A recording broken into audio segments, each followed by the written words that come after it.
Bonjour et bienvenue dans ce nouvel épisode du Cercle Postpartum. Je suis Anne-Charlotte Schmitt, professionnelle de santé. Pendant 15 ans, je me consacre à présent uniquement à ce qui touche cette période à la fois complexe et mystérieuse qu'est le postpartum. Nous sommes dans la saison 3 du Cercle Postpartum, le podcast qui parle du postpartum dans toutes ses dimensions avec bienveillance mais sans langue de bois. Le Cercle Postpartum, c'est un épisode par semaine pour parler de tout ce qui fait le postpartum. Une fois par mois, je te propose un épisode spécial que j'ai placé dans la série dédiée à la santé psychique de la femme en période postnatale. C'était le cas la semaine passée avec un épisode dédié au plus gros sujet quand on parle de santé psychique en période postnatale, la dépression du postpartum. La dépression postnatale présente les mêmes symptômes qu'un épisode dépressif majeur, à la différence qu'il se manifeste au cours de la première année suivant l'accouchement. Nous avons évoqué dans l'épisode précédent dédié à la dépression postnatale les facteurs favorisant la dépression. Ils sont multiples et variés. Marqueurs génétiques, système hormonal, syndrome inflammatoire sont entre autres retrouvés dans les causes de développement de la dépression. La dimension biopsychosociale est également à prendre en compte. L'état de stress chronique et la gestion de l'anxiété jouent un rôle décisif dans les fonctions biologiques et physiologiques de la femme enceinte et de la jeune accouchée. En ayant connaissance de cela, je me demande quels sont les moyens à notre disposition pour prévenir, diagnostiquer et améliorer l'état de dépression postnatale. Dans cet épisode du Cercle Postpartum, nous allons parler des pistes possibles à mettre en place, ou tout du moins à réfléchir, en vue de réduire les risques de dépression postnatale. Alors attention, je tiens tout de suite à préciser que je n'apporte pas de solution toute faite, ni de principe magique. La dépression postnatale est une pathologie complexe qui nécessite dépistage, suivi et accompagnement par des professionnels de santé. Les sages-femmes et gynécologues en première ligne, mais aussi les psychiatres et toute l'équipe pluridisciplinaire qui accompagne et entoure la période périnatale sont le recours nécessaire face aux difficultés qu'entraîne la dépression postnatale. Il est primordial de mettre en place des stratégies de prise en charge multiples et variées. Ok, c'est clair et c'est bien joli comme principe, mais dans le concret, cela consiste en quoi ces stratégies ? Alors, pour que ce soit clair, j'ai divisé cet épisode en différents chapitres, avec les différentes stratégies auxquelles j'ai réfléchi. Alors, le chapitre 1, le dépistage. Le premier point que je souhaite aborder est l'échelle d'Édimbourg. L'échelle d'Édimbourg est un outil de dépistage de la dépression postnatale. C'est à l'heure actuelle l'outil le plus utilisé. L'échelle d'Édimbourg, ou Edinburgh Postnatal Depression Scale, EPDS pour les intimes, est un outil psychométrique internationalement reconnu dans l'aide au dépistage de la dépression postnatale. Alors, cela veut dire qu'elle a démontré d'excellentes performances, et ce, indifféremment du pays, de la culture, du niveau éducatif ou social de la femme. Elle se présente sous forme d'un auto-questionnaire simple et rapide. 10 questions à noter de 0 à 3, donnant un score compris entre 0 et 30. Cette échelle est en accès libre. On la retrouve de plus en plus sur les sites et les applications à destination des jeunes parents. Pour répondre à l'EPDS, il est demandé à la femme de répondre aux questions par elle-même et le plus honnêtement possible. Toutes les questions interrogent sur le ressenti des 7 derniers jours et non du moment présent. Cette échelle s'utilise à la fois en période prénatale et postnatale. Lorsque le score est supérieur à 11, il est utile de le refaire à une distance de 2 semaines. Mais je tiens à préciser que l'EPDS n'a pas pour objectif d'améliorer l'état psychique de la femme. C'est un outil de dépistage dont les bénéfices ne sont effectifs que si ce dépistage est suivi d'une thérapeutique adaptée. Et c'est pour cela que j'alerte sur l'accès libre de cette échelle. Il est recommandé de réaliser ce test dans un cadre professionnel avec quelqu'un qui saura analyser le résultat et vous proposer une prise en charge, ou tout du moins vous orienter vers les personnes adaptées pour cette prise en charge. Gardons toujours à l'esprit qu'une prévention de qualité se fait via un travail en réseau autour de la dyade et même de la triade familiale. Dans le dépistage et le diagnostic de la dépression postnatale, l'observation clinique est un aspect majeur. Si tu souhaites réaliser le test d'Édimbourg, je t'invite vivement à t'orienter vers ta sage-femme ou ton médecin. Si tu t'orientes vers Internet, alors s'il te plaît, choisis bien ton média.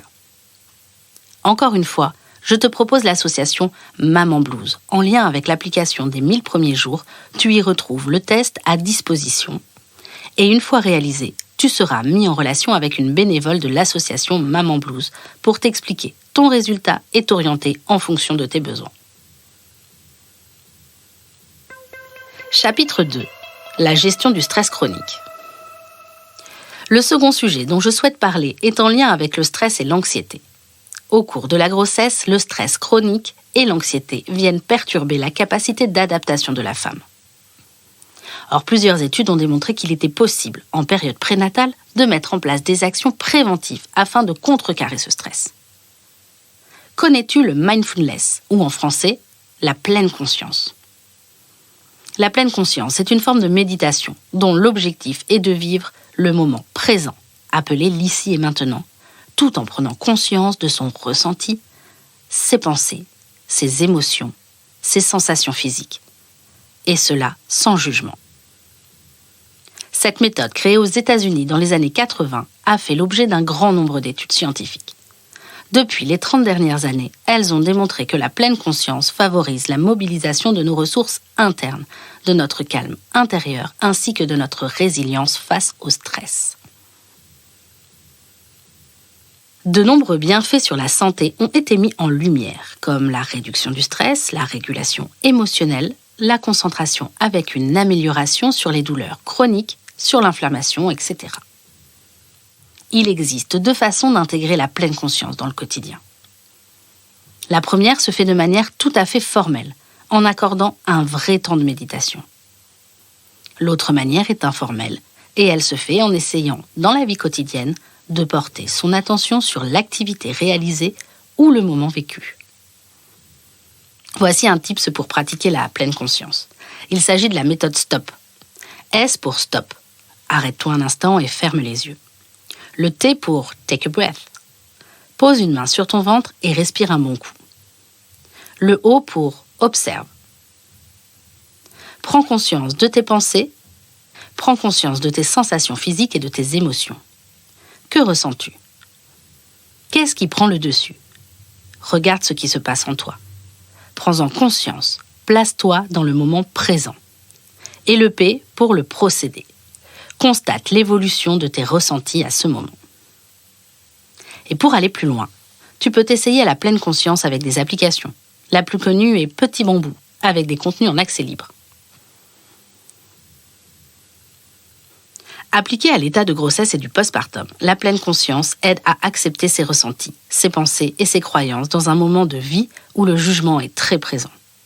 La pleine conscience offre un sentiment de présent, basé sur la prise de conscience des informations venant de l'intérieur, via notre corps, et de l'extérieur, via le monde. La pleine conscience permet de faire face aux nombreux changements et adaptations nécessaires au cours de la grossesse et du postpartum, principalement sur ce qui semble hors de contrôle pour la femme. Cela améliore le sentiment d'efficacité et de compétence maternelle. Le sentiment de compétence maternelle diminue considérablement le risque de développer une dépression postpartum, de même que la régularisation des émotions et le développement de la capacité d'autocompassion qui sont favorisés par la pleine conscience. Alors, convaincu ?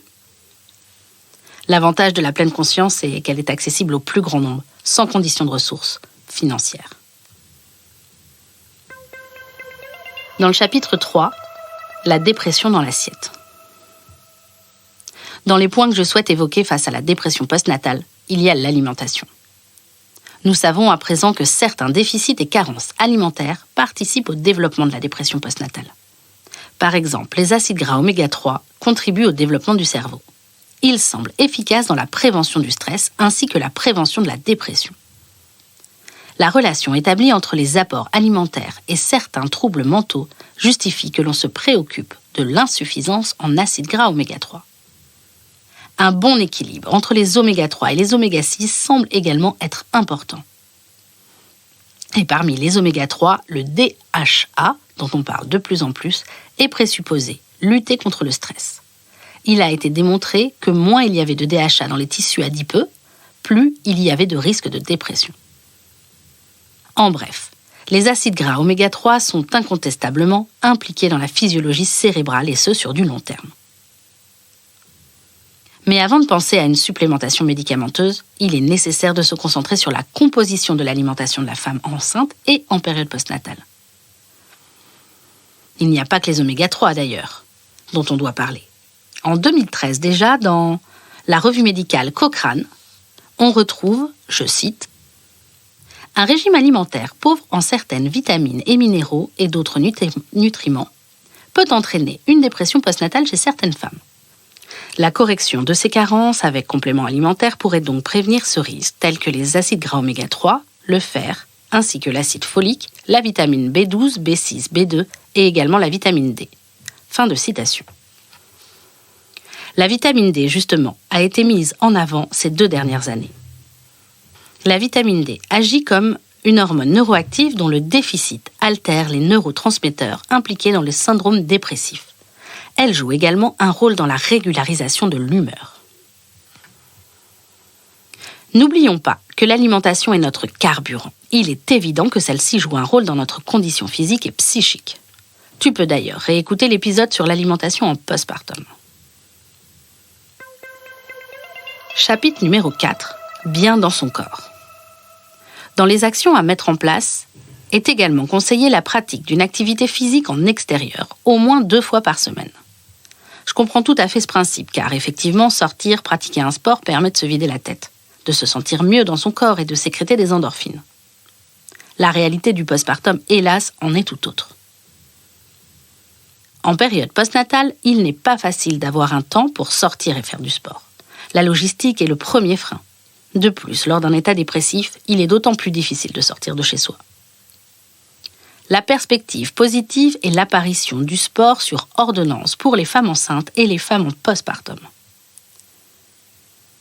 On commence à avoir ce dispositif dans certaines communes de France. Avec une prescription de son médecin, la femme a accès à une activité physique adaptée et ce de manière gratuite et encadrée par un coach médical.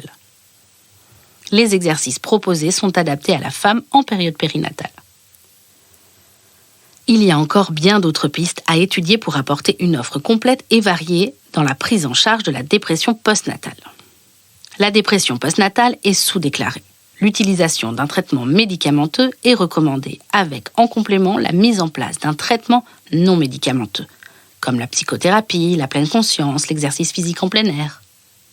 De plus, l'éducation des professionnels de la santé facilitera le diagnostic et le traitement correct de cette pathologie. Plusieurs études ont démontré que soutenir l'efficacité parentale favorise le sentiment de compétence et améliore significativement le risque de développement de la dépression du postpartum. La conclusion s'impose. Nous avons encore de gros progrès à faire en termes de dépistage et d'accompagnement dans la dépression postnatale. Pourtant, les bases sont là. Les études se multiplient et la chose à retenir est que la prise en charge doit être pluridisciplinaire. C'est un ensemble de mesures médicales et non médicales qui sont à prévoir. Le tout avec un accompagnement individualisé et personnalisé. J'espère que toutes ces informations t'ont apporté des sujets de réflexion, des pistes, des astuces, des choses à tester. N'oublie pas que face à n'importe quelle difficulté, il est nécessaire de consulter un professionnel de santé. N'hésite pas à me faire un retour sur les réseaux sociaux ou par mail si tu souhaites partager ton avis ou si tu as un sujet pour le podcast à soumettre. Le Cercle Postpartum est un podcast qui parle du postpartum, qui apporte informations et conseils en toute bienveillance. Je suis Anne-Charlotte Schmitt. J'écris et je réalise le Cercle Postpartum sur une musique de Guillaume Coindé. Cet épisode a été enregistré au studio La Poudre de la Cité Audacieuse.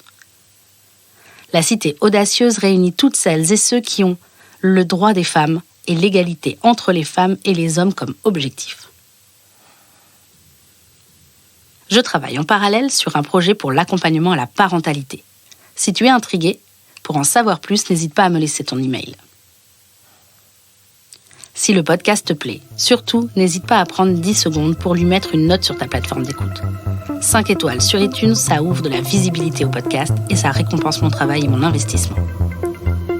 Tu peux également laisser un petit commentaire, je serai ravie de te lire. Retrouve toute l'actualité et les informations complémentaires sur LinkedIn, Facebook et Instagram. Tu peux t'abonner sur la chaîne YouTube du Cercle Postpartum ou sur ta plateforme d'écoute afin de ne rater aucun épisode. Je te remercie pour ton écoute. Je te dis à la semaine prochaine et bon postpartum à toi.